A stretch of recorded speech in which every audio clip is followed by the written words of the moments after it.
Hey there, and welcome to This Explainer. I am absolutely thrilled you're joining us today. Look, we are going to dissect a feeling that I know you are deeply, deeply familiar with. It's that constant, heavy sense of just digital overwhelm. We're going to unpack the biological and the technological reasons why our focus feels so incredibly fractured these days. But more importantly, we're going to outline a clear, structured path to actually get your attention back. But first, I want you to consider this crazy number, 47 seconds. Back in 2004, informatics professor Gloria Mark literally stood in an office with a stopwatch, and she found that the average knowledge worker spent about 2.5 minutes on a single screen before switching tasks. And today? Well, that number has plummeted to just 47 seconds. Our attention spans are in an absolute freefall. So let me ask you directly, do you suffer from hurry sickness? Do you feel this constant baseline sense of urgency? Are you checking your phone when you're supposed to be relaxing, feeling like you never have enough time, but at the exact same time, you're just totally exhausted by how busy you are? If you're nodding your head right now, I really want to validate that for you. Your daily exhaustion is completely real, and as we'll see, it has a very real scientific explanation. Okay, let's dive right into Part 1, the modern cognition crisis.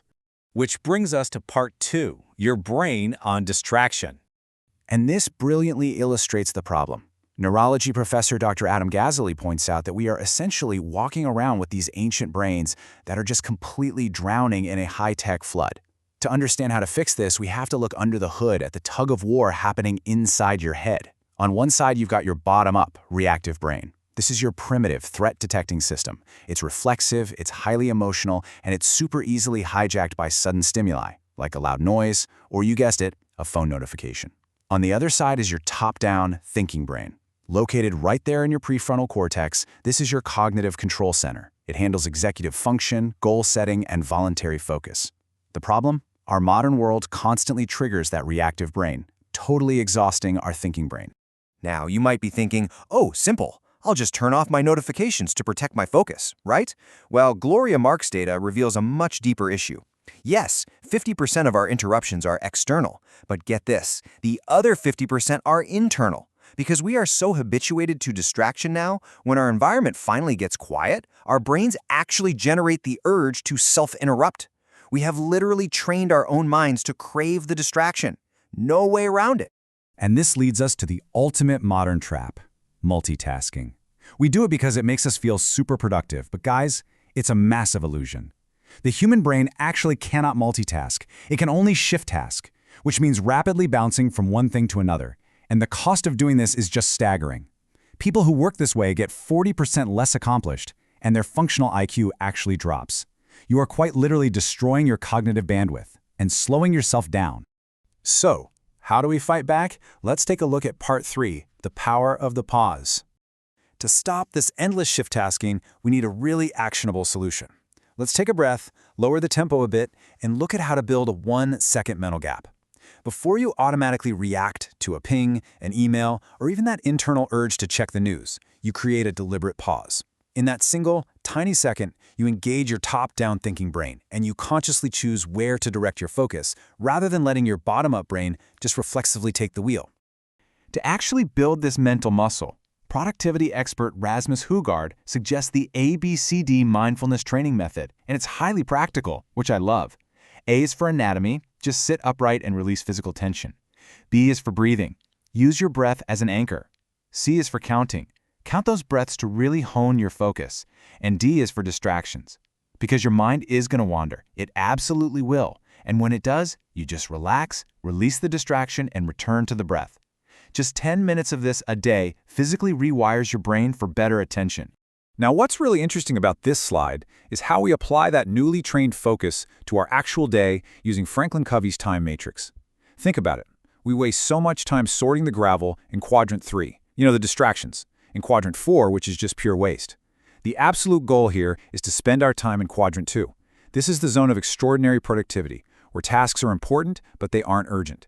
You have to actively schedule these big rocks into your calendar, because if you don't, I guarantee the gravel is going to fill up your entire day. And that perfectly sets us up for Part 4, finding your flow state. When we successfully block out that gravel and focus entirely on our big rocks, we open the door to the ultimate level of focus, where work actually becomes a source of deep pleasure. Flow is defined as a state of utter absorption. It's that magical feeling when time just sort of dilates, your inner critic completely shuts up, and work almost feels like play. Now, a lot of people think flow is just this mystical stroke of luck, like a rare gift from the universe. But it's really not. It's a very specific cognitive condition that you can actively engineer for yourself.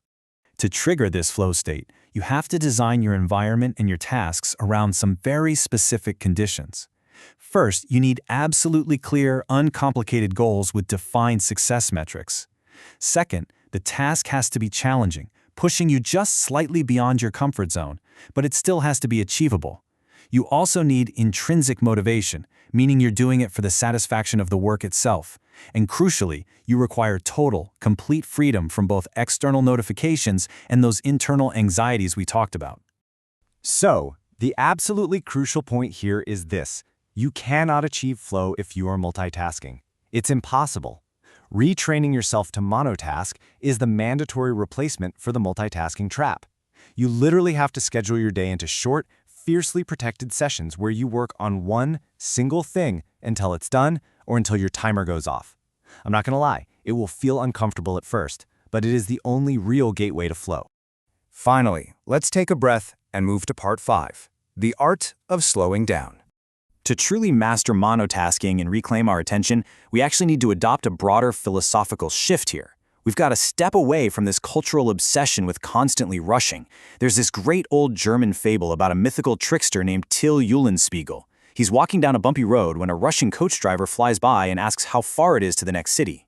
Till looks at him and says, "Well, if you go slowly, half an hour. If you go fast, half a day."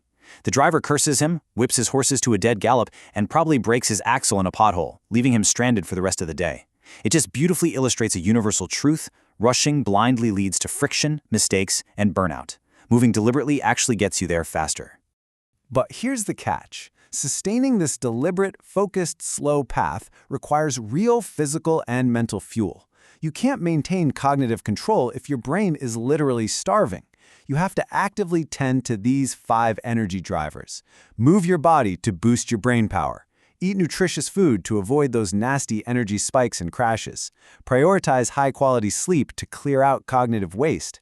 Actually relax to recharge your batteries, and do it without guilt. And finally, connect with the people you love to ground yourself emotionally. Ultimately, your attention is quite literally the fabric of your life. The Cognition Crisis wants to fragment that fabric, scattering it across 1,000 different screens and random notifications. But by pausing, prioritizing your big rocks, monotasking, and choosing that slow, deliberate path, you take your power back. We all have limited time in this world, but the power to choose is in your hands. So what will you choose to focus on next?